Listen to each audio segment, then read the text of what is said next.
Now to an update on a News 10 NBC investigation. An assisted living facility in Hilton, evacuated and shut down following a partial roof collapse and flood, is still charging residents who were displaced.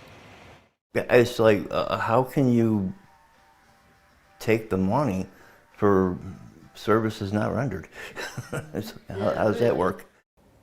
We reported last week employees at Hilton East weren't being paid. That problem's been fixed. But today, News 10 NBC investigative reporter Jennifer Lukey explains how families are now taking issue with how the facility has handled things since the flood happened back in December. The people who lived here at Hilton East and their families tell me they are still struggling to get straight answers from the facility on when it may reopen. More than 130 people were evacuated from Hilton East when water started pouring in through the ceiling. Kyle Baxter's 87-year-old mother, Millie, was one of them. And they said that she was there and needed a place to go, and could I bring her here?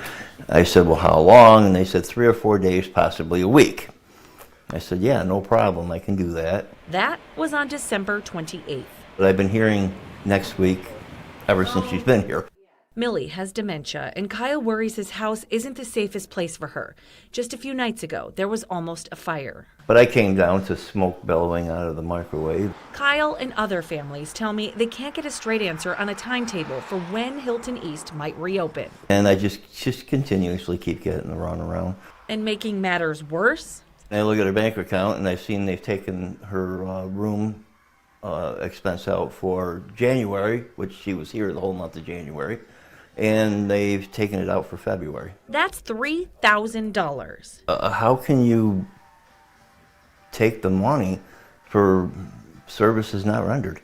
How does that work? I understand them taking the money out for the people who went somewhere else, because that somewhere else has to get paid. I do too. But for the people who went to their families' homes, I don't think that's right at all. Did you get any explanation? I was told by the financial advisor that it was DOH protocol, that they told them to continue to charge for the rooms. The Department of Health told me today it does not require a facility implement any type of room hold fee. And DOH staff was on site just yesterday to inspect the facility, and there are still outstanding safety issues that need to be repaired.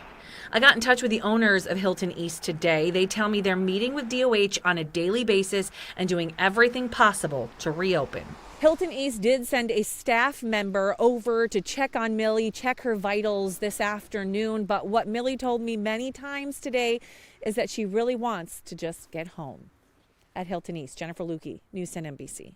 To read the complete statement from the Department of Health and see our previous coverage of this story, go to WHEC.com.